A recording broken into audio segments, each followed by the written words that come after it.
अस्सलाम वालेकुम जनाब, कैसे हैं आप लोग। उम्मीद है कि आप लोग बहुत अच्छे खुशबाश होंगे। सुबह का नाश्ता बन रहा था और नाश्ते में पराठों के बजाय हमारे मियाँ ने कहा कि मुझे जैसे मेरी अम्मा रोटी बना के देती थी ना, वैसे बना के दो। जैसे यानी दो छोटे छोटे पेड़े और उनको थोड़ा सा बड़ा करके उनके अंदर घी लगा के और या मक्खन लगा के उनको बंद करके, तो मुझे इस तरह से हल्का सा तेल ये अपना मक्खन लगा के मुझे बना के दो। मैं ठीक है, वो माँ वाली बात तो मैं ज़िंदगी भर नहीं ला सकती अपने हाथ में। तो और ये साथ में बन रहे थे ये ज़ीरे वाले आलू, जो कि हमारे यहाँ फेवरेट हैं सबके। मतलब सुबह दोपहर शाम हमें ये खिला लें आप, हमें कोई एतराज़ नहीं होगा, बड़ी खुशी से हम खाएंगे। और मेरे ख़्याल में ये पराठे भी मक्खन के बन रहे हैं, पता नहीं घी के बन रहे हैं। अच्छा जी। पराठे तो हमेशा ही बनते हैं और जब सर्दियां आने लगती हैं तो इनकी रफ्तार बनने की ज़्यादा हो जाती है। मतलब हर रोज़ ही बनने लगते हैं, सुबह दोपहर शाम। और वज़न हमारा सर्दियों में इस कदर बढ़ जाता है जिसकी कोई हद नहीं है। और फिर अच्छा, वज़न कम करने के लिए मैं आपको एक बेहतरीन चीज़ बताती हूँ। और अभी मैंने एक ख़ातून थी, वो बहुत शदीद बीमार थी, लाहौर में रह रही थी और पुरानी हमारी जान पहचान थी। तो इत्तेफाकन उनसे बात हुई तो उन्होंने कहा कि कोलेस्ट्रॉल ज़्यादा है और परेशान रहती हूँ, ये है वो है। तो मैंने उनसे कहा कि आप पहाड़ी लहसुन होता है वो खाएं और चिया सीड्स खाएं, ठीक है, मॉर्निंग में। तो उनका 2-3 दिन के बाद मैसेज आया कि मैं बहुत बेहतर फ़ील कर रही हूँ और जो पहले उलझन और परेशानी रहती थी अब वो नहीं है। तो अगर आप लोगों में से कोई भी अपना वज़न, और ये वज़न भी कम करता है अगर आप लोग लगातार इसको 5-6 महीने खाएं, और ये बहुत तेज़ी से। अच्छा, गार्लिक पिल भी जो होती है, जो फार्मेसी से मिलती है, वो भी बहुत तेज़ी से वज़न कम करती हैं, लेकिन वो क्योंकि एक्सपेंसिव बहुत होती है। और मेरे ख़्याल में 75-80 या 100 दिरहम के जो हैं वो 40 या 50, या मेरे ख़्याल में बहुत हो गए तो 60 कैप्सूल्स होते हैं। तो आप, और वो नेचुरल भी नहीं होता। तो बेस्ट यही है कि आप पहाड़ी लहसुन, नॉर्मल लहसुन भी खाना चाहें तो देसी लहसुन आप रोज़ाना सुबह में एक कली जो है उसकी वो खा लें, और ऊपर से आप मुंह में चबाएं, 5 मिनट रखें और फिर ऊपर से पानी पी लें। अच्छा, थोड़ा सा अनप्लेजेंट उसकी स्मेल होती है, लेकिन कोई नहीं, इंसान की सेहत ज़्यादा है। और खा के बात ना करें किसी से, या च्युइंगम खा लें या अपना इलायची खा लें। अच्छा, ये बाहर से खाना आप ही ने मंगवाया था, आप ही को दिल कर रहा था थाली खाने का, बारीक सेट खाने का, तो उसने मंगवा लिया था। अच्छा जी, उसको खाना इस तरह से है गार्लिक को, कि अगर आपने पहाड़ी लहसुन लिया है तो वेल एंड गुड। पहाड़ी लहसुन देसी लहसुन से या चाइना के लहसुन से मतलब 7 गुना ज़्यादा वो अपना इफ़ेक्ट दिखाता है, ठीक है। तो पहाड़ी लहसुन थोड़ा एक्सपेंसिव होता है, लेकिन करता काम वो अपना 7 गुना ज़्यादा है, ठीक है। तो बेहतर यही है आप लोगों के लिए कि आप लोग खाएं, इससे कोलेस्ट्रॉल नहीं होता, रगें खुल जाती हैं। और बहुत अच्छा, अगर आप सर्च करना चाहें तो पहाड़ी लहसुन लिख के आप सर्च करें। मैंने जाके जो है वो इधर से अपना रोला से जाके पहाड़ी लहसुन 1 पाव ख़रीदा था। मुझे तकरीबन वो 1 पाव लहसुन 30 दिरहम का मिला था, ठीक है ना। इसी हिसाब से आप देख लेंगे, अगर 1 किलो मंगवाना चाहते हैं वो आपके 6 महीने आराम से चल जाएगा। आप ज़रूर खाएं जो और चिया सीड्स मॉर्निंग में ज़रूर खाएं, उससे आपका वज़न भी बहुत तेज़ी से कम होता है, शुगर के लिए बहुत अच्छा है। अच्छा, हम लोगों को हमने कहा था कि हम अपना ड्राइंग रूम की जो थीम है वो चेंज करेंगे, तो हम चाइना मॉल चले गए थे। वहाँ पे बेस्ट सोफ़ास होते हैं, क्वालिटी क्वांटिटी दोनों बहुत अच्छी होती है। तो हमने जाके वहाँ पे बुकिंग कराई है अपने सोफ़ों की, इंशाल्लाह वो 2-3 दिन में आ जाएंगे, तो उसका भी ब्लॉग डालेंगे हम अल्लाह के हुक्म के साथ। और अभी हम मेरे ख़्याल में अजमान में ही घूम रहे थे, अबाए वगैरह ख़रीदने थे, बहुत ज़्यादा ख़राब हो गए थे अबाए।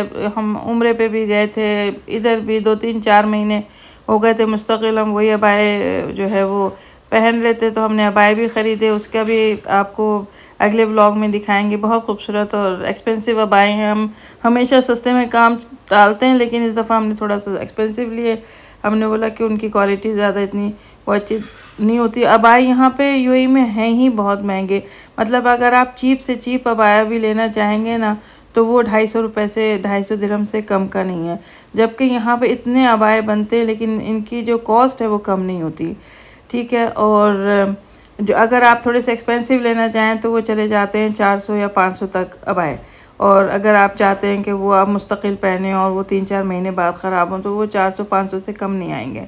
अच्छा जी, ये मैंने एक रेसिपी यूट्यूब पे देखी थी, मैंने उसके हिसाब से बिल्कुल डिट्टो कोई चेंज किए बगैर उसी हिसाब से मैंने रेसिपी बनाई, लेकिन ये मेरे उम्मीद के मुताबिक नहीं उतरी, बिल्कुल इसका अच्छा टेस्ट नहीं था। मैंने कीमा भी अपना ज़ाया किया, बिल्कुल वेस्ट हो गया। बिल्कुल उनके हिसाब से मैंने अलिफ से बे भी नहीं मैंने चेंज किया उसको, और बिल्कुल सेम बनाया, लेकिन बिल्कुल टेस्ट का नहीं था, बिल्कुल टेस्टी नहीं था।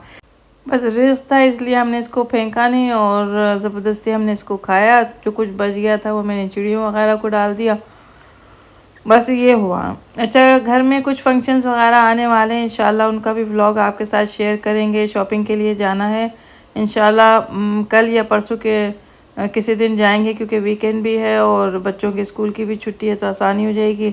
टेंशन नहीं होगी कि घर जाना है और बच्चों को सुलाना है। ये बड़ा मसला होता है। बच्चे अगर वीक डेज़ में ना हम बच्चों को और ख़ुद भी कहीं नहीं जा सकते, बड़ा ये ना ऑकवर्ड सिचुएशन हो जाती है। बच्चे घर पहुंचते पहुंचते 12 बज जाते हैं, कब सोएंगे कब उठेंगे वाला हिसाब होता है। अच्छा जी, मैंने मेरे ये जो चूल्हे आप देख रहे हैं ना, ये मुझे थोड़े से गंदे लग रहे थे। मैंने अपनी मेरी एक भांजी है, मैंने उसको कहा कि मुझे ना चूल्हे साफ़ करने के लिए कुछ बताओ लिक्विड कोई, तो उसने मुझे बहुत अच्छा एक लिक्विड ला के दिया। वो एक खातून घर में ही बनाती हैं, अब अल्लाह जाने उसमें वो क्या डालती हैं, इतना ज़बरदस्त साफ़ होता है। बस डाल के रखना होता है उसको और उस सफाई कर दें हम, बिल्कुल क्लीन चकाचक हो जाता है। बस ये नहीं मालूम कि वो उस लिक्विड में क्या डालती हैं। अच्छा, पूछेंगे तो बताएंगी भी नहीं वो कि क्या डलता है। ये मैंने बहुत भूना इसको, मैंने शायद सोचा कि शायद मैंने भूना नहीं है इसको इसलिए टेस्ट नहीं था, लेकिन वो टेस्ट उनकी रेसिपी ही सही नहीं थी। बस वो रेसिपी बनानी होती है इसलिए वो डाल देते हैं, ये नहीं सोचते कि दूसरे का सामान ख़राब हो जाएगा, चीज़ ख़राब हो जाएगी, ये नहीं सोचते। बस कुछ ना कुछ डालना है तो उल्टा सीधा कुछ भी वो बना के हम टेस्ट तो नहीं करते ना कि वो क्या बना रहे हैं, बस ये होता है। अच्छा जी, हम चले गए थे कोऑपरेटिव सोसाइटी, वहाँ से हमने जल्दी जल्दी जल्दी जल्दी जितना हो सकता था हमने सामान लिया, क्योंकि मियाँ गाड़ी में बैठे हुए थे, उनकी टांग में भी बहुत ज़्यादा दर्द हो रहा था और सामान भी लेना ज़रूरी था। मैं ख़ुद आ जाऊँगी, बाद में कह लेंगे नहीं तुम जाके ले लो जो चीज़ चाहिए। अब हम कोऑपरेटिव सोसाइटी से बाहर निकले तो एक साहब ने अपने बच्चों को गाड़ी में छोड़ के वो ये अपना कोऑपरेटिव सामान लेके आ गए थे। जब लेने आ गए थे, जब वो बाहर वापस गए तो उनका छोटा सा 2 साल का बच्चा था, उसने गाड़ी अंदर से लॉक कर ली थी। इतनी मुझे टेंशन हुई कि ज़िंदगी, मैं जब गाड़ी सिखाती थी, मैं पहला जो उनको सिखाती थी वो ये सिखाती थी कि अगर आपको कभी लाइसेंस मिल जाए और आपके छोटे छोटे बच्चे हों तो प्लीज़ बच्चों को गाड़ी में छोड़ के मत जाइएगा, क्योंकि मैंने ख़ुद अपनी आंखों से बच्चों को तकलीफ़ में देखा है। गाड़ी में बैठे रहते हैं, माँ बाप अंदर चले जाते हैं, ये नहीं सोचते छोटे बच्चे हैं, गाड़ी स्टार्ट कर लें, अगर स्टार्ट है गाड़ी, या बंद कर दें गाड़ी, कुछ भी हो सकता है, कुछ भी मिसहैप हो सकता है। कभी भी बच्चों को गाड़ी में नहीं छोड़ के जाना चाहिए जब तक कि कोई बड़ा साथ ना हो। अच्छा जी, अगर आपको हमारा ब्लॉग पसंद आया हो तो प्लीज़ इसको लाइक कीजिए, सब्सक्राइब कीजिए, शेयर भी कीजिए, और कभी कभी कोई ऐड आए तो देख भी लिया कीजिए।